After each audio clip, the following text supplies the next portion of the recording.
You're listening to the Electronic Media Collective Podcast Network. Yeah, it's a mouthful.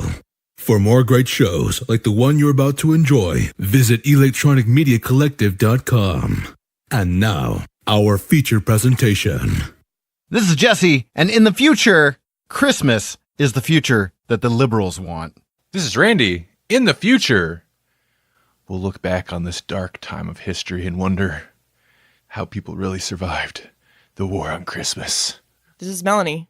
And in the future, when our Messiah, Meatwad, is born from the flying spaghetti monster, he will cover Christmas in his saucy goodness, and we will rule the land.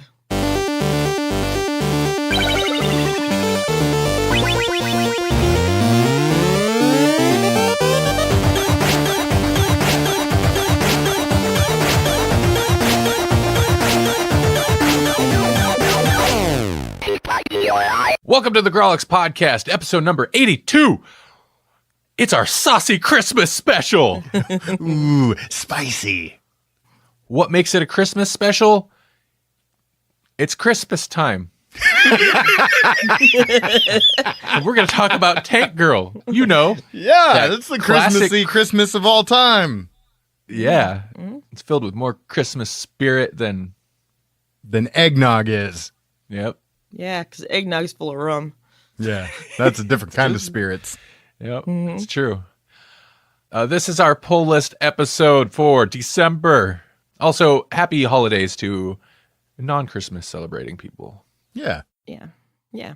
You can have sauce too. Mm-hmm. Listen, we are not exclusive with our sauce. Our No. sauce is for everybody. Only we could make a Christmas episode this awkward. Uh-huh. We go, our sauce. Christmas.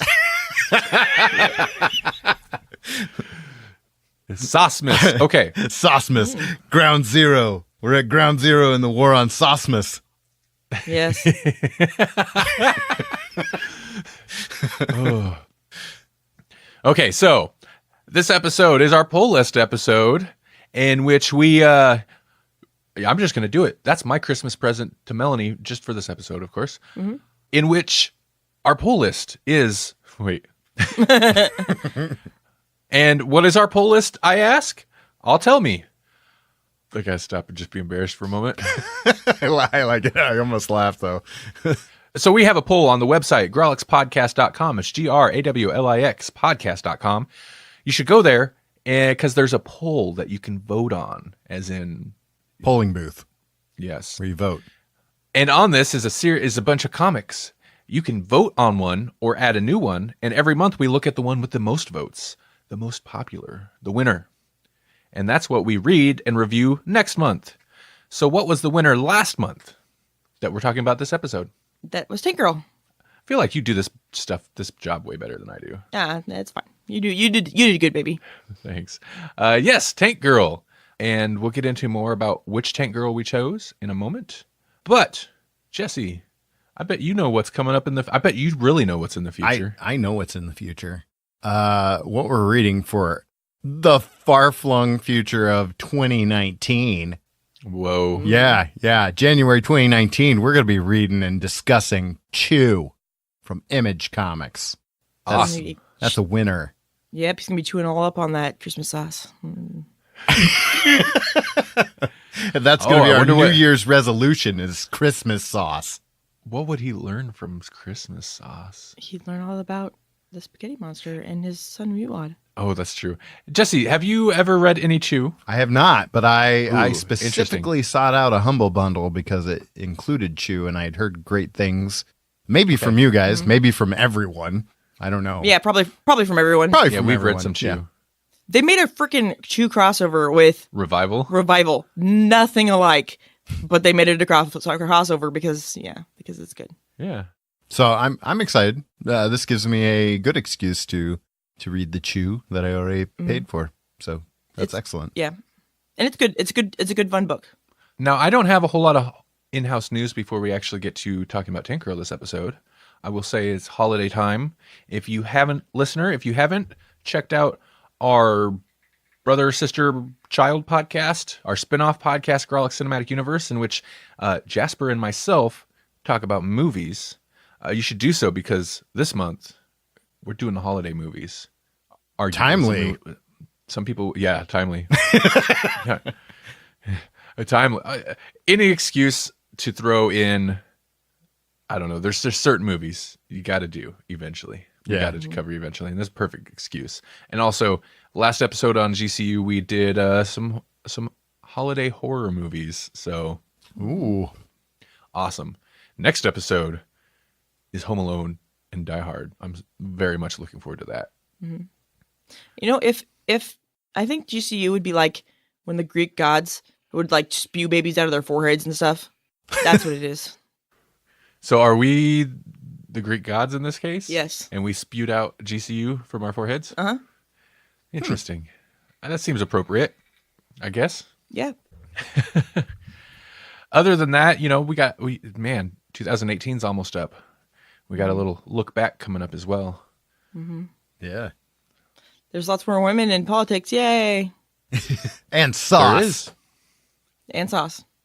They're all saucy. Lots of saucy women. Yep. Is that sexist? Maybe. Speaking of saucy women. Good segue. Yeah, I thought so. Tank girl. He drove that segue through our conversation like a tank. Yeah, so, okay. Tank Girl was the poll list pick, and it just said Tank Girl. Yep. I didn't specify. There's a lot of Tank Girl out there. Yeah. And speaking of Humble Bundle, wait, we weren't, but we were. We got a lot of Tank Girl via a Humble Bundle not all that long ago, and Chew I got from a Humble Bundle. We are Humble Bundle affiliates, so if you want some Humble Bundle comics, check out our affiliate link. But we had a whole lot of Tank Girl to choose from because of that Humble Bundle. And we went podcast.com/humble. Yeah. I'll redirect you to our affiliate link. Sorry. No, perfect. So we went right back to the very beginning because that just seems like the best place to start. And you can't really talk about Tank Girl without going with the original creators, I guess, you know? Mm-hmm. Mm-hmm.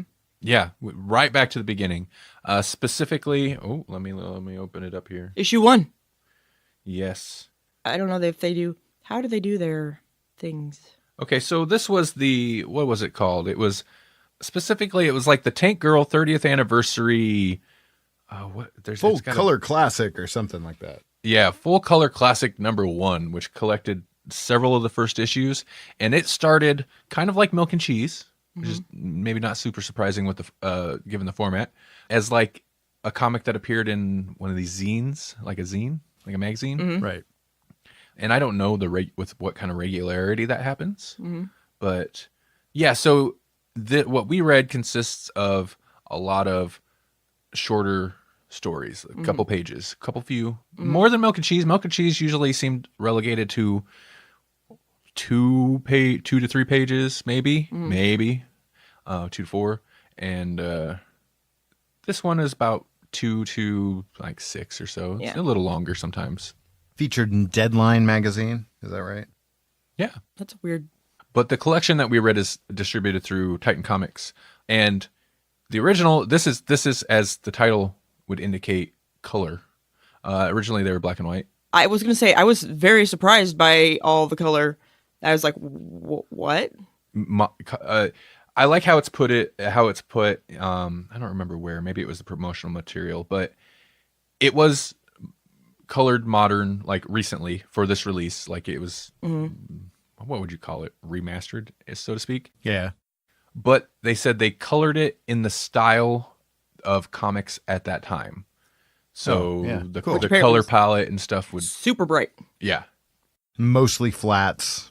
Yeah, not digital looking. I mean, very smooth, very clean, super clean, but doesn't have like the gradients and stuff. Right.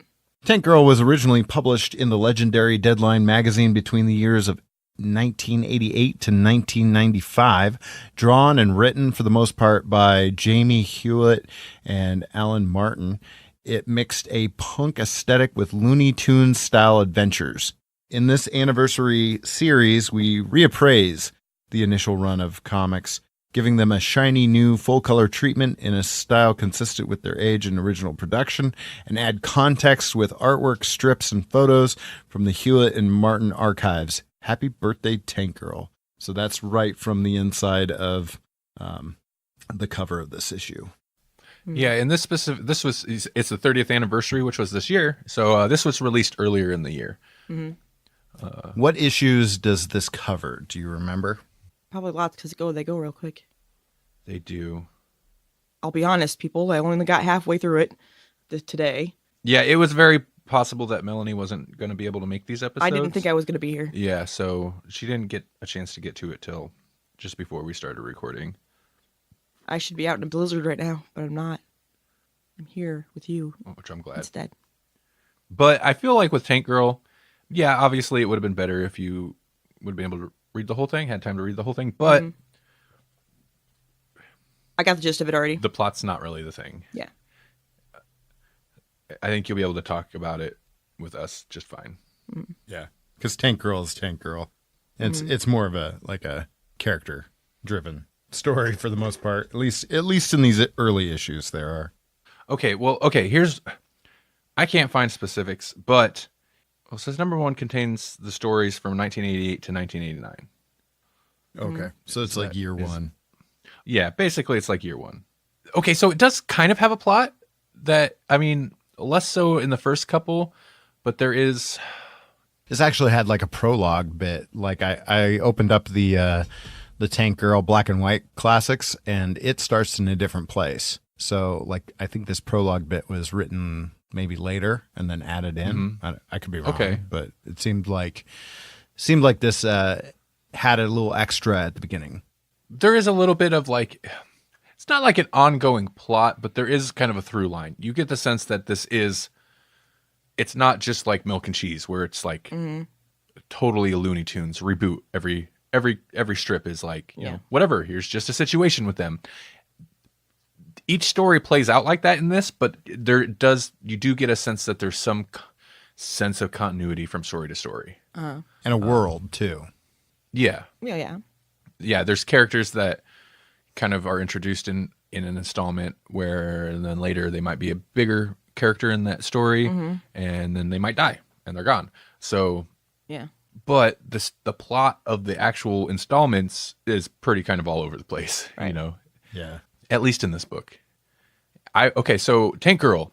I've never read any Tank Girl. Me either. I've read some of the later stuff. So after all this establishing stuff had happened, you know, it becomes much more like comics that you were kind of used to, where, I mean, it's like a whole issue building towards a bigger story, that kind of thing. And like right now it's like mini-series style where it's like, we'll do one little mini arc and then that may or may not build towards the next mini arc, or the next mini arc may be totally its own thing too. But I mean, we're talking about 30 years later. So the Tank Girl I've read is very different from this Tank Girl. She's not as saucy. Well, it's just not as Looney Tunes, you know, like it gets a little bit more story driven. I mean, she is, but it's, I don't know, like the Milk and Cheese. The reason that I keep bringing up Milk and Cheese is because the art style is very similar to that, where it's got like little Easter eggs just peppered throughout. You know, like every little corner of the artwork has something hidden in it. It feels like, and I don't know, that's a characteristic that isn't quite as obvious in the newer stuff, because it's a totally different artist too. And there's an awful lot going on, and for such a small every panel, every panel, there's so much going on. There's even I like the look of it, and the collection that I read there, it does show some of the black and white artwork in parts. I like the color stuff. I think the coloring was done really well, but I think the original inks and stuff, like, it's pretty clean. Well, it's jumbled, it's a mess, but it's defined. You know, it is clean. It's just it's busy. There's so much going on. Yeah. There's constantly like little animal creatures and stuff saying things in the background that have nothing to do with anything. There's characters that'll say nonsense stuff where I'm like, that's got to be like an inside joke to somebody working on, like, working for the magazine or something. Like, I don't know what that means. And then the beer will have like little messages on it. Like there's stuff written on everything. And it's weird, random stuff. It definitely has like a punk attitude for sure. Oh yeah. My initial, like I said, this is the first time I read any Tank Girl.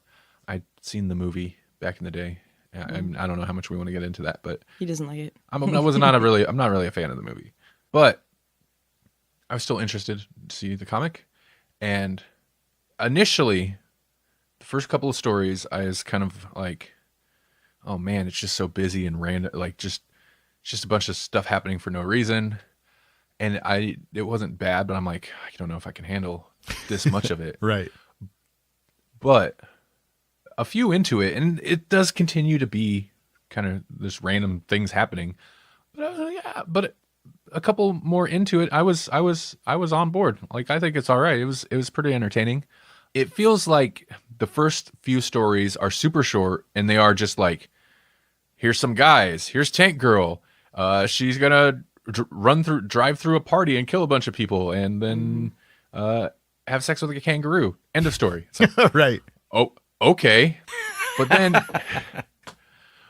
eventually, like, it introduces this weird character who's like got this god coat or something. Yes, I love that one. He's got God's bathrobe or something.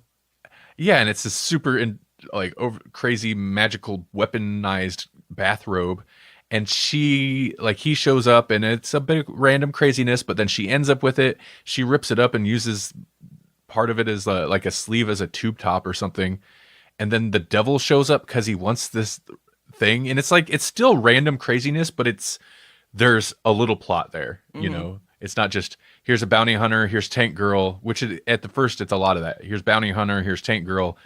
Or Tank Girl is a bounty hunter sometimes. Yeah. They really, like, the Looney Tunes thing seemed very apt at the beginning, because it is just like Tank Girl's Bugs Bunny, bounty hunter's Elmer Fudd, or whoever, swap them in out, whatever it is, you know, and here's the scenario and let's go. Although very Roadrunner-y, because it's always like Australian desert-y looking thing. Are these guys, where is this produced from? Is this American or is it Australian? Because it feels like... That's a good question. Well, Jamie Hewitt is probably more well known for his work as basically the art direction behind Gorillaz. Oh, so they're British then, I'm guessing. That's actually what I thought. If it's released through Titan Comics now, yeah, I bet they're British. Okay, because I was gonna say it's in Australia. The people writing it don't seem like they're actually. It seems like they're just like jabbing fun. I was gonna say, like I don't know if Australians would be so keen on this whole. No, it's pretty rude. There's lots of Crocodile Dundee mentions, which is something that I don't think Australians do at all. Right. And speaking of rude, there's some pretty offensive stuff in here a little bit. Yeah. Especially talking about God's bathrobe. Not so much the religious aspect, but there's some somewhat racist stuff about Chinese names and stuff. And I was like, oh, that's a... wasn't ready for that, huh? It's not like out and out. It's not like slurs, but talking about the sound of Chinese names, and like characters make reference about dropping silverware and stuff like that. That whole thing. Yeah. I'm like, oh, that's a little much. But what do you think of Tank Girl herself? She definitely has personality, like a personality. I was a little surprised that was so well defined from the beginning. But I'm also kind of surprised, like, knowing a little bit I knew about Tank Girl, like just exactly what her personality was. She's a crazy party girl, but also, what's the term? There's a term, sexual positive or what is it? She's kind of a sexed up character. Yeah. But not necessarily in, I mean, there's a lot of stuff with her boobs, kind of, but not necessarily in a sexist way. Yeah. But I wanted like she likes man sex? Not objectified, like, I don't know. Yeah. Yeah, no, she's only objectified by herself, maybe. Right. Yeah. Like she uses it, but She objectifies men, though. yeah. I think. Yeah. No, but that is a term. A sex positive. It's a sex positive character. Yeah. She's not going to shy away from the sexual stuff, but also knowing that it's written by a couple guys and it is ridiculous. Like the whole like missile boob bra thing. Yeah. And Well, and then when the time traveler guy with God's bathrobe shows up, like they do this whole meta thing where Jamie has apparently decided that her bra has holes in it, so now she has to do the rest of the issue topless, and so she gets like what affects to break glass in case of emergency sticky notes to go over her bits. yeah. Mm-hmm. And she also distracts. Is it Satan? She distracts somebody by taking the little posters Yes, off. I think it was him. Yeah, it was him. The time traveling guy with the coat. Yeah. Like as soon as he reveals what it is, she's like, "Oh well, in that case, I need the coat." Mm-hmm. So is that objectifying? Not necessarily, because it's given her agency. Yeah, I mean that's the thing. It's not like, okay, no, I guess she's topless because the writer's like, no, you're going to be topless, and she's like, what are you doing, dude? But she doesn't give a rip about that. No. That's kind of the main thing. I think is a lot of it's just about her attitude. Yeah. She's just whatever. Right. Yeah. That surprised you? A little bit. Oh, well, then that surprises me. Why? Because I mean, I know you don't like the movie, but that's what she's like in the movie. I don't know. I don't know how to handle this. I don't know how to approach this. Well, that's because you're not good with strong women. Huh. No, I'm just kidding. I'm just kidding. You're great with me, baby. You're great with me. Oh, wow. Okay. Yes. No, it's got nothing to do with strong women. Just the story itself. It's hard to approach because it's just a bunch of randomness. I'm trying to grasp onto like certain things or characters, and it's like, well, what? There's Tank Girl. There's other characters, but most of them either aren't in it long enough, or like the kangaroo guy. He's just kind of there sometimes because that's her kangaroo toy.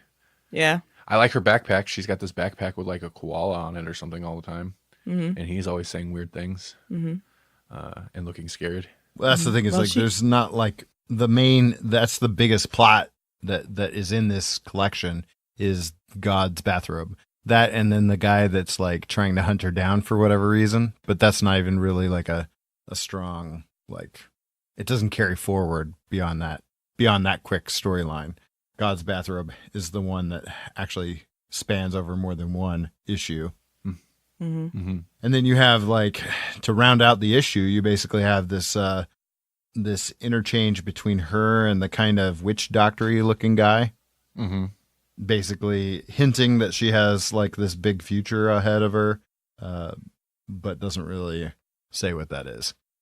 Yeah, there's some hint about pregnancy or some weird thing, and there's weird vagina rock paintings, and it's all very strange. She gets like voodoo facelift at one point because she's trying to hide from bounty hunters, and that part was pretty amusing because it gets like messed up at one point. I don't know. Yeah, like her head starts distending, and then It's just various gags. They refer to her as a pug a couple times too, and I was like, really? I never got that impression from her face. A pug? Mm-hmm. Really? Mm-hmm. Then is that Jet Girl that is with them? Like there's like this kill squad that he assembles, and she's got the Kant belt buckle. And I was like, hey, is that Jet Girl? I have no idea. Because it seems like that's what Jet Girl wears in the movie. I should have rewatched it for this. I wanted to. I just didn't get a chance to. We keep referencing the movie, so we might as well jump into it because that will give us a little bit of a way to wrap our discussion on Tank Girl as a whole. They made a movie based on the comics because the director basically got a hold of one of the comics and enjoyed it and wanted to make a got out of it. And it's better than the Super Mario Brothers movie. Oh, by far. There's that. By far. I got a soft spot for Super Mario. Well, I mean, yeah, you can. I know it's not good. I know it's not. Yeah, good, it's not. It's a pretty cool world. It's a pretty cool world. I mean, and I'm a big fan of John Leguizamo, but no. Both of those guys, really. Mario and Luigi, they're both excellent actors, but no. Yeah, but they were trash the whole time they made that movie. Yeah, it's pretty Yeah. bad. Yeah. All the actors attached to that movie. It's kind of amazing. Yeah. Oh yeah, yeah, yeah. Dennis Hopper's in that, right? Well, I think Tank Girl definitely was more popular. The movie was more popular than the Mario Brothers movie. That's for sure. Hmm. I don't think they did the kangaroos the same. No, At all. no. In fact, that was a huge point of contention because in the comic, the kangaroos are very much kangaroo-like. Like they're more kangaroo-like than they are human-like. They are anthropomorphized or whatever, but they're not like overly It's so. like they're just yeah. they're kangaroos that learned how to talk and steal stuff, Yeah. and that's about it. And in the movie, they made them more like super soldiers, so they're almost more man than kangaroo. Uh-huh. They're more like a mangaroo. They're manimals. Yeah. yeah. And one of the reasons is because, they were very I think it was the studios were very hesitant, obviously, to the idea that Tank Girl was going to hook up with Kangaroo. The bestiality angle was Right. a little much for most studios, which, I can see that, I suppose. Yeah. So once they made them more human-like, then it was like, it's all right. It's all right now. Yeah, I guess. Because they originally weren't even going to have the kangaroos in it, I don't think. And then that whole thing got changed, and they were like, we could do this. So I guess that's like the thing that I'm most surprised by and kind of impressed with is just how much they actually ported over from the comic, considering how madcap these early issues are, how much they actually pulled into the movie. Hmm. Like I was kind of shocked to see the kangaroos in the movie. The movie came out a long time ago, so it must have been early in the comic books run, right? Movie was like mid to late 90s. Oh. Okay, yeah. So, and But this still, was if it end of the 80s, early 90s, so it wouldn't have been that old. Okay, interesting. So, yeah, since Tank Girl is basically the focus of the book, Randy, what do you think about Lori Petty? I I don't know. Maybe that's part of my big beef with the movie. think it is. The movie's pretty campy. Like I said, I kind of wanted to revisit it because I feel like I'm a little bit more forgiving of certain kinds of camp now than when I was younger. Mm-hmm. It's been quite a while since I've watched it. I'm not a Lori Petty fan. And I don't know what it is about her that I don't really care for her.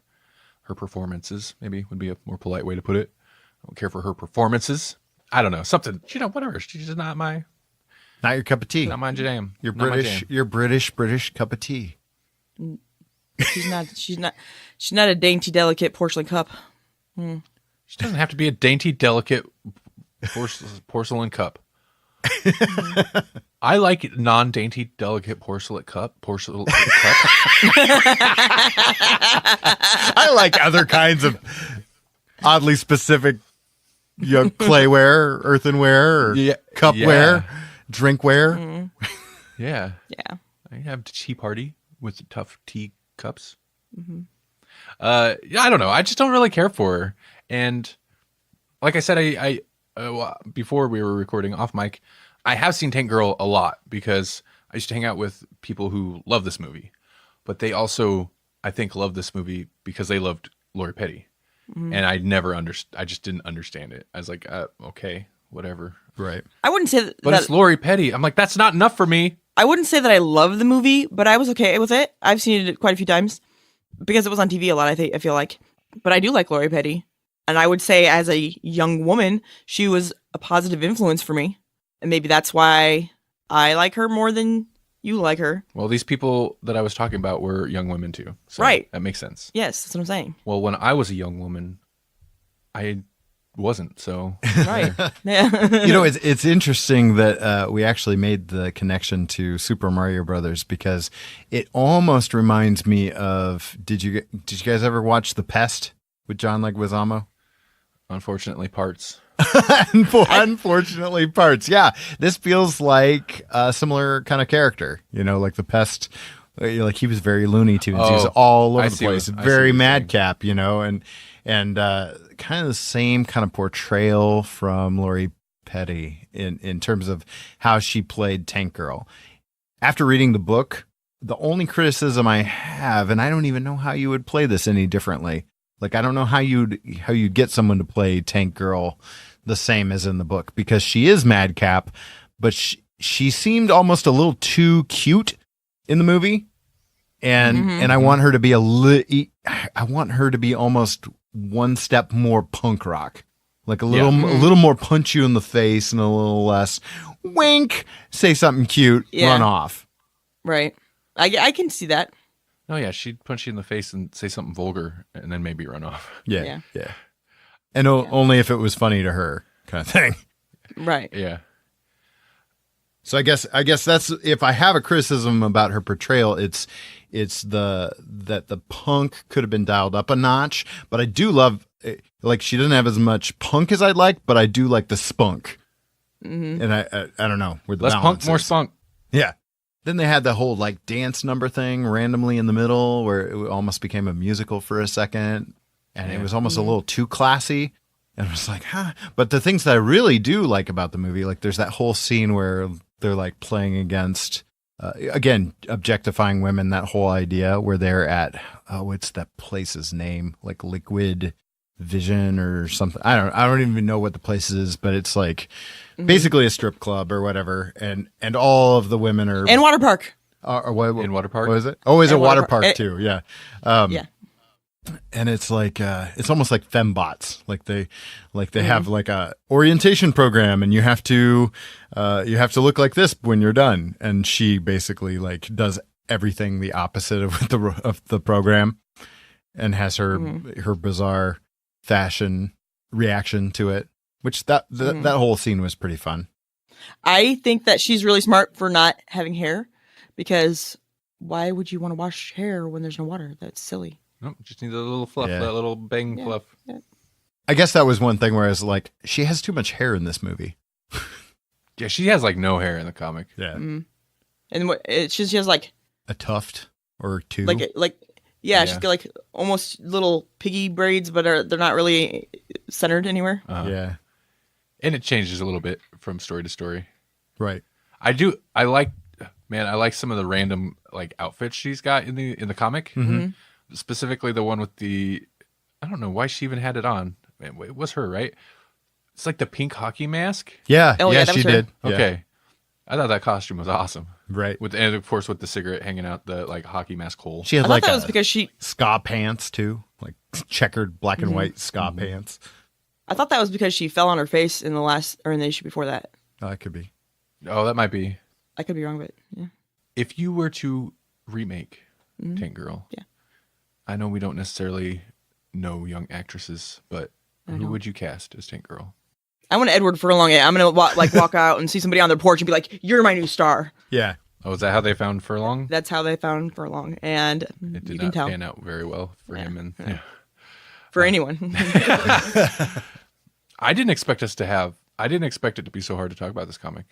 I mean, you guys have lots of things to say. I thought I'd had more to say. I don't have nothing. Like, it looks good. It's wacky. Yeah. And they said insulting things about Chinese people. Like, beyond that, I don't know. You know, I was okay with it. I was shocked by the color. I was okay with it, but I think I might want to read it without the color. In black and white? Yeah, how it originally was, and see if it has the same impact on me. I mean, I think with it being as busy as it is, having the color would be helpful to differentiate. Yeah. But And also I for don't me, it kind of also reinforces the Looney Tunes thing vibe. You know, especially the desert yellows and it's just super bright blues and everything.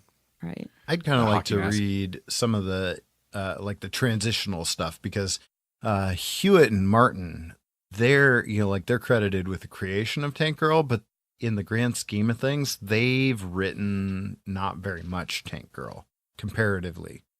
It's gonna be like when we make our comic, we're gonna like start it and then we're gonna hand it off to somebody else, and they're just All gonna right, make us money. Jasper, finish it. Oh, Jesse's calling on Jasper to make the comics now. Yeah. Well, we'll start it. We'll set the tone, and then we'll be like, all right, Jasper, it's yours. Here you go. Yeah, you I get to can't- finish. What's his name? Skronk and whatever. Vape douche and squonk. yeah, that. No, sorry. So I'll did you start see it. Superheroes. I'll start it, and then Then it'd be like, oh, nope, your turn. Yeah, I think that was even a pre-show. Jasper's like, get Jesse. We were just talking some random nonsense. He's like, get Jesse to draw that. Yeah, Jesse's got to draw that. Jesse, draw this. And I'm like, yeah, no, he's got time to do that. He's totally gonna do that. Yeah. No, I don't mind when people say that. Just so long as they know I'm not going to do it. Exactly. You could say that I should do a thing. Whatever. That's cool. It's flattering even, but no, probably not going to happen. Oh, but I ain't gonna do it. Yeah, I'm not actually going to happen, but it's still flattering that you think I will. You cough up the dough. Or that I could. Oh, you could. I actually have to stay my hand sometimes. People will be like, they'll say a thing and I'll be like, I just want to surprise them with it. I just want to do it. I just wish I had the time. Well, what if I want a tattoo? Can I tell you? No. Tell you what? No tattoos. Never again with tattoos. I've never had a good experience with tattoos. I shouldn't say never, but no. They have to be so good and they have to be so specific. And I'm not that kind of artist. Like, tattoo artists know exactly how something should look on the body. And I create flat work, but the body is not flat. That's true. Mine, I think my best looking one, if it wasn't all messed up, which I need to get it fixed someday, but that one was done freehand by a tattoo artist for free. But that's pretty brave of you. Well, thank you. Oh, Well, I watched him like sit there and draw like 40 different things, and I'm like, yeah, you're really good. Okay, I'll trust you to do it since you're doing it for free. Right. When it turned out pretty good. They need to put in so many hours like practicing. So I mean, like, you're helping them out by letting them do it. Yeah, I know. He was like, you can only learn so much by doing fruit. And I'm like, well, you tattoo fruit. But I guess that's... Yeah, that makes sense. Mm-hmm. Okay, well, Tank Girl. So, based on what we read, would you guys recommend Tank Girl to people? Yes. I would recommend it to young women who need a strong female role model in their lives, but still know very well the difference between right and wrong, and aren't gonna commit crimes. Yeah, I mean, morality. It's not even addressed here. Right. She'll run over random people and she murdered a whole party to get one person that she didn't even kill. Yeah. She was chasing after one guy, murdered this whole party of people that had nothing to do with anything. Mm-hmm. And is that the guy she ended up sleeping with? Yes. Yeah. I thought she might have, maybe, but I guess if he shows up later, not. But I thought she killed him at the end. Yeah, I guess they decided not to do that because, I'm sure he's more of a character later, but for the most part, he's not even much of a character. He's just the boyfriend that's there sometimes, or whatever. Not necessarily boyfriend, but booty hall. Yeah, Booga, that's just there sometimes, or whatever his name is. Ice-T. No, not that character. Whatever the other guy's name was. I don't know. The stupid one? But Boogya or whatever, that's the one that she's actually with at the end of of this run. Is it? It's not the Ice-T? Yeah, it's actually the Ice-T? same one. So they kept consistency between the movie and at least this initial run. Mm-hmm. Gotcha. Because she's like figuring out her wishes or whatever. And she's like, oh, I know what my final wish is. And he thinks it's going to be something like kinky or whatever. And it's just a giant beer. I would recommend this. I think it's fun. Yeah. I think it's a fun read. It's ridiculous. I'd like to do a little more research and find some like key storylines and, like have something a little more specific to recommend to somebody. Yeah. But if you're a purist and you want to see it from the beginning, I don't think you'd be. I think these are fun stories. Mm-hmm. Yeah, and if you're also like, I think what we read specifically, it'd be good for if you just want some random wackiness to read once in a while, little short bursts of stuff. Like, these are perfect for that. If you're really into punk and you really like sample day at Walmart or Whole Foods or any grocery store, really, like if you like free sample day, you just dive in on this full color classics. It's like punk rock meets sample day. That's good. That's a good analogy. I thought so. I'm helping people out. Yep. Mm-hmm. Isn't it weird that I don't think that we've been able to describe this at all without being like, it's this meets this. Like, no matter what it is, it's always this meets something. Yeah. Even though like some of our comparisons didn't even exist when this came out. So it's like, well. So read it. Read it. And next time we'll talk about something different. It's about Chew, which is also good. Yeah, and if you guys have comments about Tank Girl, we would love to hear them. Speaking of which, do we have any letters for letters page? No. I like how you kind of started with an excited sound in your voice, and then was like, oh, it's firmly in the negative. Nope. No, we just throw it out there. We don't always get letters, obviously. We don't have to. You don't have to. No, but we love it when you do. And if you are sending something to me and I'm just not apparently finding it, let me know. Yeah, maybe you're sending it to the wrong place. No offense, maybe it's possible. Because you're supposed to send it to... letters@grawlixpodcast.com. We also have a phone number that you can call and leave a voice message if you so desire. Or you could record an MP3, send it to that email address, and we'll play it on the show, provided it's appropriate. Mm-hmm. But it can be about what we're going to talk about, what we have talked about, or maybe bring up a new topic. Whatever. Any topic. Mm-hmm. Yeah, anything. What about Tank Girl didn't we say? Because I feel like I didn't say a lot. Mm-hmm. But that's okay. It's got a rich history that we couldn't have possibly covered it all. You guys ran with this one. I like it. Yeah.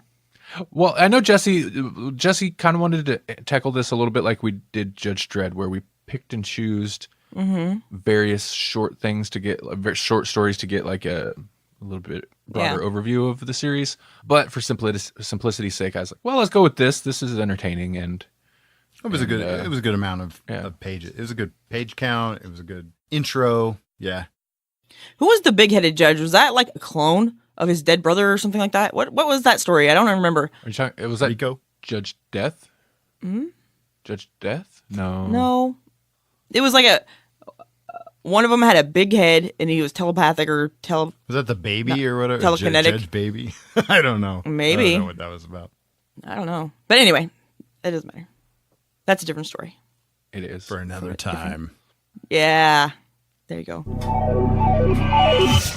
Whoa. Who turned out the lights? Where did I end up now? This stupid time-traveling Blinkatron, I swear. There's a Blinkatron. It's just going. It's okay. Oh, crap. Shh. Just stay asleep. Okay. All right, well, right place, wrong time. This is fine. I'll just leave him a note. There has to be some paper around here somewhere. Man, it's dark. Now where's some paper? What's this? Puppets. Pokemon. Here we go. Paper. Jesse, this is Randy. From in the future! There's important donuts. There's just... Why would they do that? It's stupid. Jesse, this is Randy. From in the future. Just leaving this note to remind you to let listeners know how they can send us their feedback for the letters page segment. Be sure to tell them they can send us an email to letters@grawlixpodcast.com. It's GRAWLIX podcast.com. And we'll read it on the show. If they'd like to hear their voice on the show, they can send us a voice recording or do it the old-fashioned way. Pick up a phone and leave us a voice message. The phone number to do that is 559-426-6427. That's 559-426-6427. Or an easier way to remember it is 559-4-COMICS. Tell them to try to keep it under 2 minutes, and remember we do a clean language show, regardless what the YouTube algorithm says. Thanks. Alright, now just to leave this on his nightstand. There's a spider buggy. And with that taken care of, I can try to get back to episode 100. There's too much exhaust. Wait a minute. It occurs to me I have a unique opportunity here. That just might be too much magnificent manly beard for one podcast. There can only be one. This is Jesse. So, you see, a while ago, this humongous comet came crashing into the Earth. Bam! Total devastation. End of the world as we know it. No celebrities, no cable TV, no water. Hasn't rained in 11 years. Now, Grawlix people gotta squeeze inside the same bathtub. So, it ain't all bad. This is Melanie. And look, if you want to torture me, spank me, lick me, do it. But if this poetry Grawlix continues, shoot me now, please. This is Randy. Hot oil, vacuum attachments. Yep. Hey, which of you Grawlix guys would like an oil change?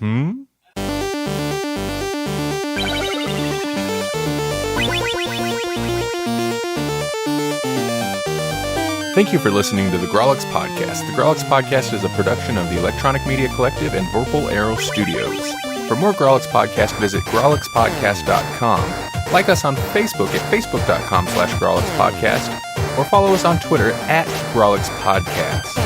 We're also everywhere. All the time. All at once.